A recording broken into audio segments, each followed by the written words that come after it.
And now, ladies and gentlemen, the President of the United States.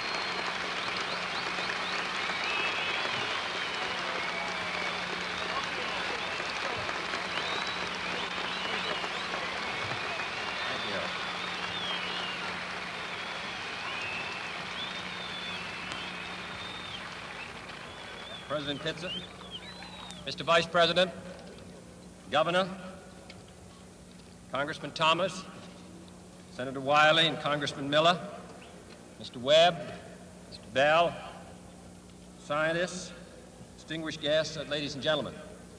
I appreciate your President having made me an honorary visiting professor, and I will assure you that my first lecture will be very brief. I am delighted to be here, and I'm particularly delighted to be here on this occasion.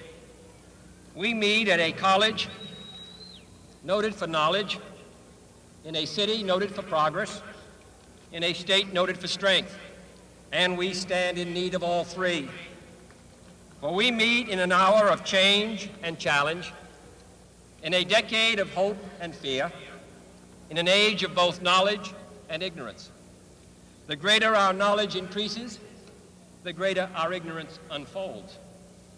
Despite the striking fact that most of the scientists that the world has ever known are alive and working today, despite the fact that this nation's own scientific manpower is doubling every 12 years in a rate of growth more than 3 times that of our population as a whole, despite that, the vast stretches of the unknown and the unanswered and the unfinished still far outstrip our collective comprehension. No man can fully grasp how far and how fast we have come. But condense, if you will, the 50,000 years of man's recorded history in a time span of but a half a century.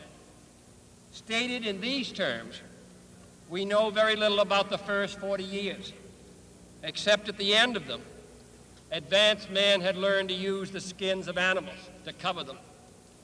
Then about 10 years ago, under this standard, man emerged from his caves to construct other kinds of shelter. Only 5 years ago, man learned to write and use a cart with wheels. Christianity began less than 2 years ago. The printing press came this year. And then less than 2 months ago, during this whole 50-year span of human history, the steam engine provided a new source of power. Newton explored the meaning of gravity. Last month, electric lights and telephones and automobiles and airplanes became available. Only last week did we develop penicillin and television and nuclear power. And now, if America's new spacecraft succeeds in reaching Venus, we will have literally reached the stars before midnight tonight. This is a breathtaking pace, and such a pace cannot help but create new ills as it dispels old. New ignorance, new problems, new dangers. Surely the opening vistas of space promise high costs and hardships, as well as high reward. So it is not surprising that some would have us stay where we are a little longer, to rest, to wait. But this city of Houston, this state of Texas, this country of the United States was not built by those who waited and rested and wished to look behind them.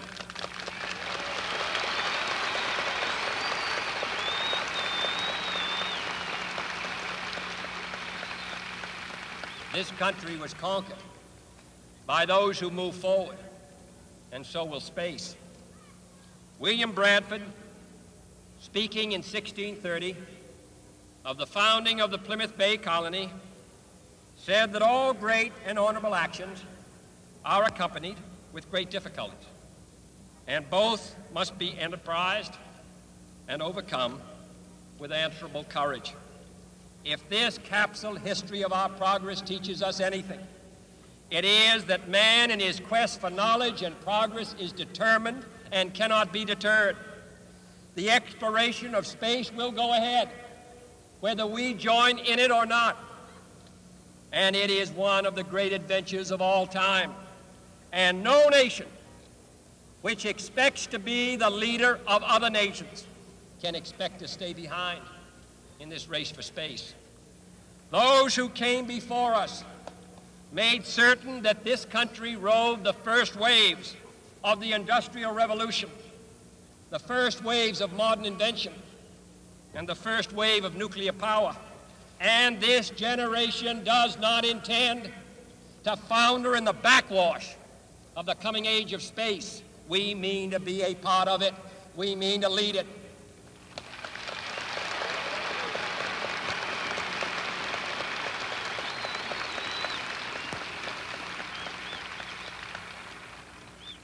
For the eyes of the world now look into space, to the moon and to the planets beyond. And we have vowed that we shall not see it governed by a hostile flag of conquest, but by a banner of freedom and peace.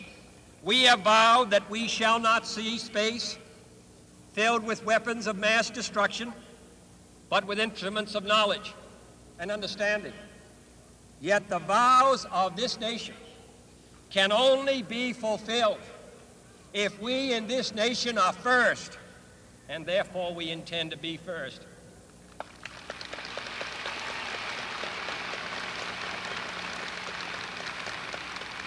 In short, our leadership in science and industry, our hopes for peace and security, our obligations to ourselves as well as others, all require us to make this effort, to solve these mysteries, to solve them for the good of all men, and to become the world's leading spacefaring nation. We set sail on this new sea because there is new knowledge to be gained and new rights to be won, and they must be won and used for the progress of all people. For space science, like nuclear science and all technology, has no conscience of its own. Whether it will become a force for good or ill depends on man. And only if the United States occupies a position of preeminence can we help decide whether this new ocean will be a sea of peace or a new terrifying theater of war. I do not say that we should or will go unprotected against the hostile misuse of space any more than we go unprotected against the hostile use of land or sea. But I do say that space can be explored and mastered without feeding the fires of war, without repeating the mistakes that man has made in extending his writ around this globe of ours. There is no strife, no prejudice, no national conflict in outer space as yet. Its hazards are hostile to us all.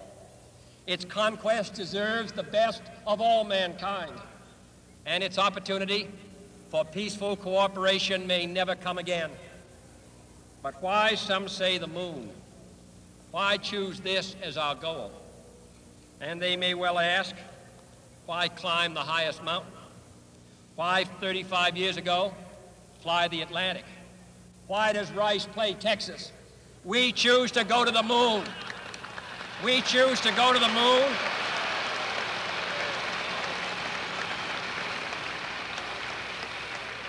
We choose to go to the moon in this decade and do the other things, not because they are easy, but because they are hard. Because that goal will serve to organize and measure the best of our energies and skills. because that challenge is one that we're willing to accept, one we are unwilling to postpone, and one we intend to win, and the others too.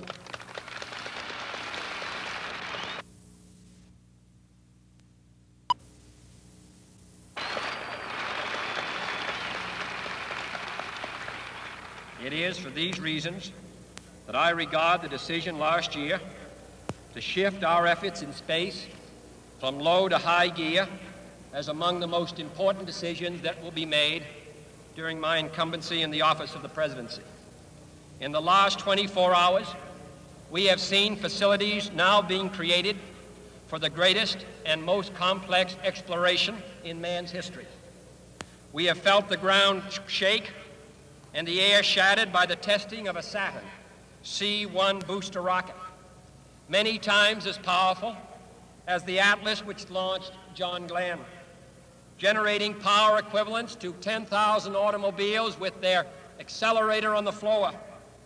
We have seen the site where 5 F-1 rocket engines, each one as powerful as all 8 engines of the Saturn combined, will be clustered together to make the advanced Saturn missile, assembled in a new building to be built at Cape Canaveral, as tall as a 48-story structure, as wide as a city block, and as long as 2 lengths of this field.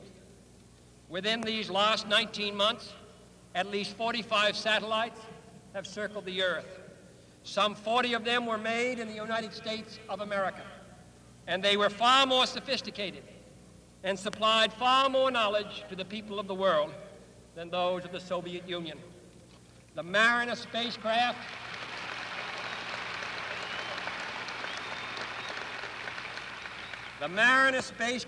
now on its way to Venus is the most intricate instrument in the history of space science. The accuracy of that shot is comparable to firing a missile from Cape Canaveral and dropping it in this stadium between the 40-yard lines. Transit satellites are helping our ships at sea to steer a safer course. Tireless satellites have given us unprecedented warnings of hurricanes and storms, and will do the same for forest fires and icebergs. We have had our failures, but so have others, even if they do not admit them, and they may be less public. To be sure,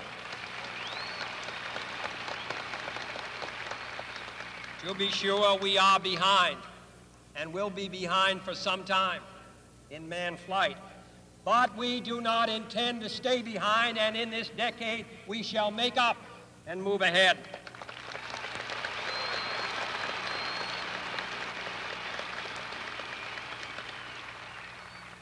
The growth of our science and education will be enriched by new knowledge of our universe and environment, by new techniques of learning and mapping and observation, by new tools and computers for industry, medicine, and the home as well as the school. Technical institutions such as Rice will reap the harvest of these gains. And finally, the space effort itself, while still in its infancy, has already created a great number of new companies and tens and thousands of new jobs. Space and related industries are generating new demands in investment and skilled personnel, and this city and this state and this region will share greatly in this growth. What was once the furthest outpost on the old frontier of the West will be the furthest outpost on the new frontier of science and space. Houston,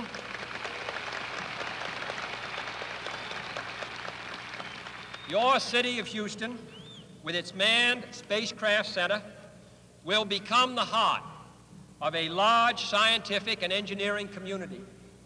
During the next 5 years, the National Aeronautic and Space Administration expects to double the number of scientists and engineers in this area, to increase its outlays for salaries and expenses to $60 million a year, to invest some $200 million in plant and laboratory facilities, and to direct or contract for new space efforts over $1 billion from this center in this city. To be sure, all this costs us all a good deal of money, This year's space budget is 3 times what it was in January 1961, and it is greater than the space budget of the previous 8 years combined. That budget now stands at $5.4 billion a year, a staggering sum, though somewhat less than we pay for cigarettes and cigars every year. Space expenditures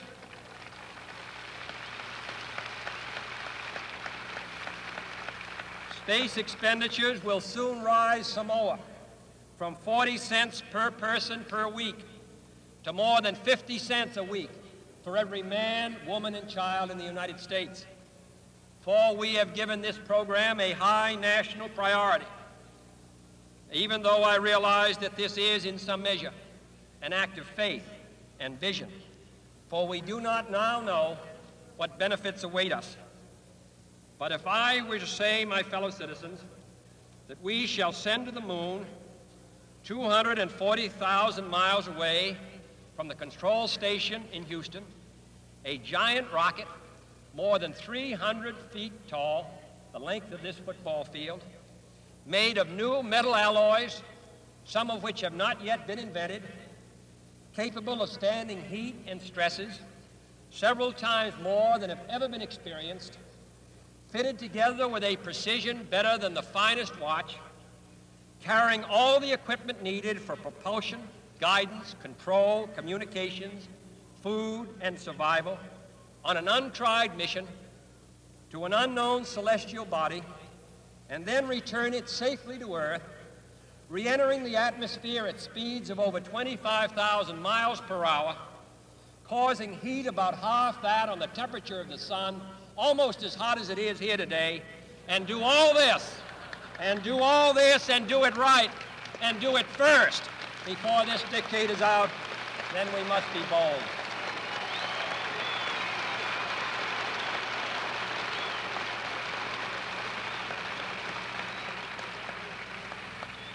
I'm the one who's doing all the work, so we're just going to stay cool for a minute. However, I think we're going to do it. And I think that we must pay what needs to be paid. I don't think we ought to waste any money, but I think we ought to do the job. And this will be done in the decade of the 60s. It may be done while some of you are still here at school at this college and university. It will be done during the terms of office of some of the people who sit here on this platform. But it will be done. And it will be done before the end of this decade. And I am delighted that this university is playing a part in putting a man on the moon as part of a great national effort of the United States of America.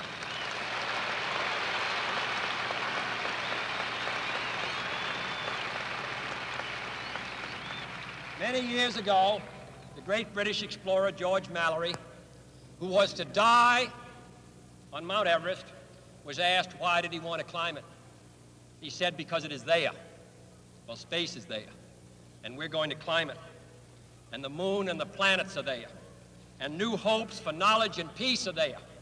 And therefore, as we set sail, we ask God's blessing on the most hazardous and dangerous and greatest adventure on which man has ever embarked. Thank you.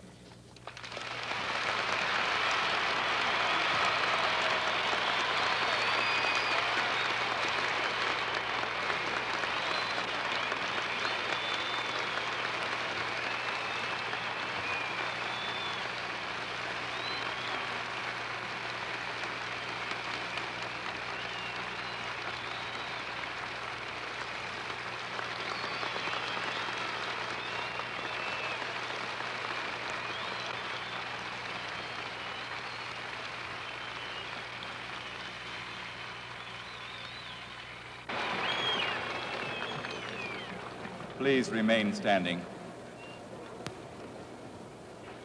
God of all space, who has set the stars in their courses, and who dost also dwell in the human heart, God of the light years, infinite beyond infinity, who dost also give meaning to our brief years, to thee we turn for thy benediction.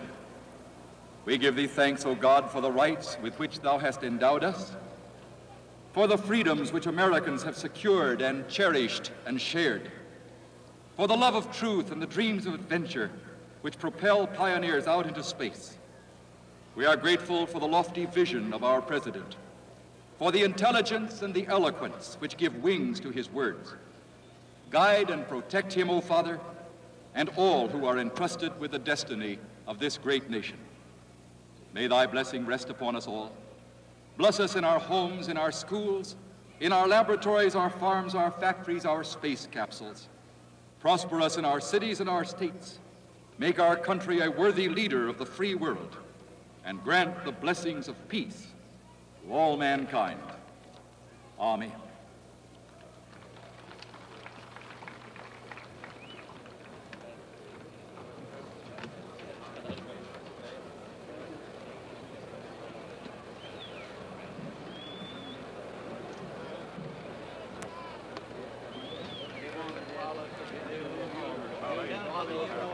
You raise your hands to the fire.